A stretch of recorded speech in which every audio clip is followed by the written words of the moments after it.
외부 작품의 비중이 평균적으로 봤을 때 25%를 넘었다라고 보시면 되겠죠. 그러니까 다 한 문제씩 나온 거예요, 지금 이게. 자, 그래서 굉장히 이번 시험에서는 외부 작품을 많이 사용했다. 예, 안녕하십니까. 자, 2022년 2학기 기말고사 대원고 2학년 시험 분석을 한번 시작해 보겠습니다. 자, 먼저 제 소개 간단하게 여기 써져 있고요. 그 수자국어원에서 고등부 전임 강사로 근무하고 있고요. 대원고하고 건대부고 내신을 담당하고 있습니다. 자, 먼저 간단하게 등급과 난이도, 등급 얘기는 별로 안 할 거고요. 난이도에 대한 이야기 좀 해볼 거고, 시험지 내용의 세부 분석, 그리고 대비를 어떻게 할 건지, 학습법 어떻게 되는지 부분에 대해서 순서대로 나가겠습니다.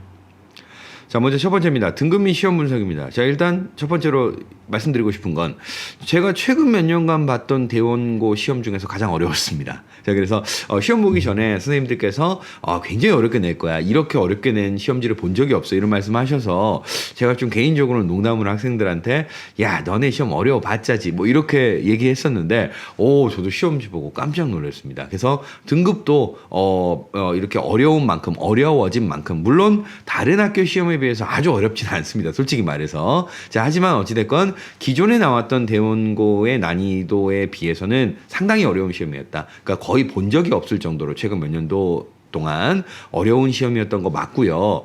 그래서 어려웠다. 그래서 전 같은 경우는 90점 넘어도 3등급을 맞을 수 있을지 없을지 확신할 수 없는 시험이었는데 이 시험은 90점 넘으면 거의 무조건 거의 1, 2등급인 확정인 80점 넘는 사람은 3등급 정도가 나오는 그러니까 일반적인 다른 학교 시험의 난이도 정도를 냈다라고 보면 될 것 같습니다. 자, 그래서 전체적으로 보시면요. 선택형 문제 24문제가 70점 배점이었고요. 서답형 문제 7문제 30점 배점이었습니다. 자, 그런데 제가 이제 조금 중점적으로 드리고 싶은 말씀은 대원고 2학년 문학시험의 어떤 서답형 문제의 특징이라는 거죠. 자, 이게 학교별로 이제 서답형 문제 스타일이 좀 완전히 다른데요. 하나 예를 들어드리면 건대국어 같은 경우는 서답형 문제에서 문장으로 서술하라라고 하는 문제를 아마 한 1년에 하나 정도? 그러니까 4번 시험을 봤을 때 1년에 한 문제, 2문제 정도 나온다고 보시면 되겠습니다. 그러니까 한마디로 건대국어 시험은 문장의 형태로 쓰라고 하는 서술답형 문제는 거의 없고요. 단어 혹은 두어절, 세어절 정도까지를 적는 시험이라고 보시면 되겠습니다. 자, 그런데 대원고는 그거에 완전히 반대적 개념의 시험지라고 보시면 됩니다. 서답형 문제가 그러니까 지금 구체적으로 여기 화면에 보시듯이 자, 7문제가 나와 있는데 자, 이거에 대해서 한 문장으로 서술하시오. 조건에 맞추어 한 문장으로 서술하시오에 해당하는 문제가 6문제였어요. 자, 그리고 알맞은 단어를 쓰시오라고 적으시오라고 해서 기역, 니은, 디귿에 짧은 단어 3개를 적는 거 문제가 한 문제 나왔습니다. 그러니까 짧은 서답형과 긴 서답형 이렇게 제가 분류하는데요. 짧은 서답형 한 문제 나오고 긴 서답형이 6문제가 나오는 형태입니다. 그러니까 대원고 시험 같은 경우는 서답형 문제를 한 문장의 형태, 조건은 2개에서 3개 정도를 주고요. 그 조건에 맞춰서 한 문장을 길게 서술하는 형태. 그러니까 이렇게 시험 문제가 나온다라고 알고 계시는 게 중요한 부분입니다. 자, 그래서 이렇게 서답형 문제가 문장의 형태를 쓰게 한다라는 특징 하나 말씀드렸습니다. 자, 시험지 내용에 대한 세부 분석 간단하게 보시겠습니다. 자, 시험 문항 아까 제가 객관식 문제 24문제, 서답형 문제 7문제 이렇게 나왔다고 했는데 자, 시험 범위에 해당하는 작품들 이렇게 제가 앞에다 써놨고요. 거기서 몇 문제가 나왔나, 객관식 몇 문제, 서술형 몇 문제가 나왔나라고 하는 부분들을 제가 한번 정리해 봤네요. 자, 그래서 시험 범위에 해당하는 것들에서 이제 이렇게 문항이 출제가 됐습니다.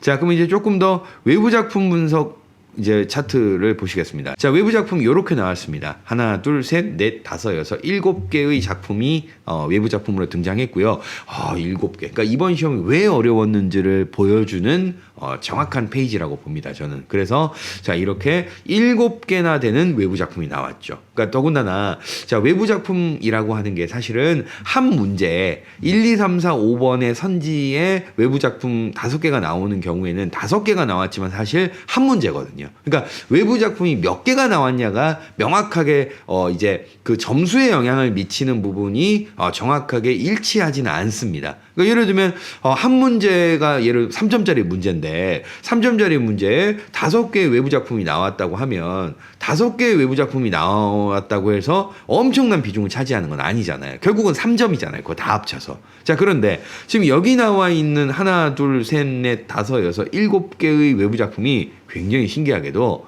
다 한 문제씩입니다. 자, 그러니까 실은 이번 시험이 왜 어려웠는지에 대해서 보시면 자, 이것들 배점 합치면 몇 점이겠습니까? 7개 합치면 평균 3점에서 4점 정도 잡으면 3점 잡으면 3, 7에 21이고 4점 잡으면 4, 7에 28점입니다. 그러니까 외부 작품의 비중이 평균적으로 봤을 때 25%를 넘었다라고 보시면 되겠죠. 그러니까 다 한 문제씩 나온 거예요, 지금 이게. 자, 그래서 굉장히 이번 시험에서는 외부 작품을 많이 사용했다. 그리고 많이라는 개념이 배점 자체의 비중이 아주 높았다라고 보시면 되겠습니다. 사실 뭐 건대부고나 광남고, 동대부여고 같은 경우도 이 정도 한 25점에서 30점 정도의 배점을 외부 작품에 주지는 않기 때문에 굉장히 오랜만에 보는 아주 외부 작품의 비중이 높았다라고 볼 수 있는 시험이었습니다. 자, 일단은 이렇게 이제 내용을 한번 분석을 해봤는데요. 일단 제가 뭐 생각하는 부분은 이렇습니다. 대원고가 내년에도 과연 이런 식으로 어렵게, 그러니까 기존의 대원고 스타일을 버리고 좀 업그레이드형으로 어려운 형태로 문제를 계속 출제를 하실 것인가, 아니면 기존의 형태를 고수하실 것인가라는 부분은 사실 내년도에 선생님들 말씀을 들어봐야 알 것 같습니다. 그러니까 어찌됐건 기존에 봤던 시험에서 마지막 시험 한 번이 굉장히 많이 바뀌었던 시험이었다라고 평가하겠습니다. 자, 대비 방법과 학습법이라고 했을 때 저는 이해한 것을 암기하고 암기한 것을 적용한다. 적용한다는 건 문제를 푼다는 얘기입니다. 자, 이렇게 3단계로 구성된 어떤 이 커리큘럼을 계속 유지하고 있습니다. 이렇게 계속 하고 있죠.